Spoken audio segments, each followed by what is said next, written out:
Hello guys, আমি পূজা। আমার চ্যানেলে তোমাদের সবাইকে আরও একবার স্বাগত। সকালবেলা ঘুম থেকে উঠে পড়েছি, বেশ খানিকক্ষণ হয়েছে। আজকে যেহেতু শ্রাবণ মাসের প্রথম সোমবার, কালকে তো রাতেবেলা তো সব বাজার টাজার করে নিয়েছি যে জিনিসগুলো আমার লাগবে। আর আজকে যেহেতু প্রথম সোমবার, বুঝতেই তো পারছো যে তাড়াতাড়ি যেতে হবে জল ঢালতে।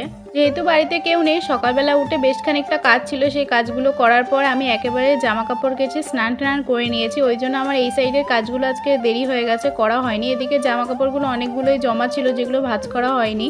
যেহেতু কালকে রাতেবেলা বাজার টাজার করে ফিরতে অনেক লেট হয়ে গেছে, তারপরে তো পোলাও রান্না করতে গেলে অনেকটাই লেট হয়ে গেছে, তাই জন্য আর এই কাজগুলো আর করা হয়নি। তাই রেখে দিয়েছিলাম যে আজকে সকালবেলা যেহেতু রান্নাবান্নার তো চাপ নেই, যেহেতু আমরা বাড়িতে দুজন মানুষ আর দুজনাই উপোস করেছিলাম, তাই জন্য ভাবলাম যে সকালে উঠে এই কাজগুলো করে নেবো। তাই জন্য দেখো এখন সকালে উঠে আমি এই কাজগুলো করে নিচ্ছি। যেহেতু আমাকে দুধ আনতে যেতে হবে, আর বললামই তো আগে বাড়িতে কেউ নেই, সেই জন্য তো বুঝতেই তো পারছো কত কিছু কাজ থাকে একটা বাড়িতে। তাই জন্য এই কাজগুলো আমার করা হয়নি, তাই এখন তো পটাপট করে নিয়েছি। এদিকে বিছানাটাও গোছানো হয়নি, বাসি বিছানা রয়েছে, তাই বিছানাটাও ভালোভাবে গুছিয়ে নিলাম। আর এদিকে দুধ আনতে না আমার যেতে হবে জেঠিদের বাড়িতে, আমাদের বাড়ি থেকে বেশ খানিকটা দূরে।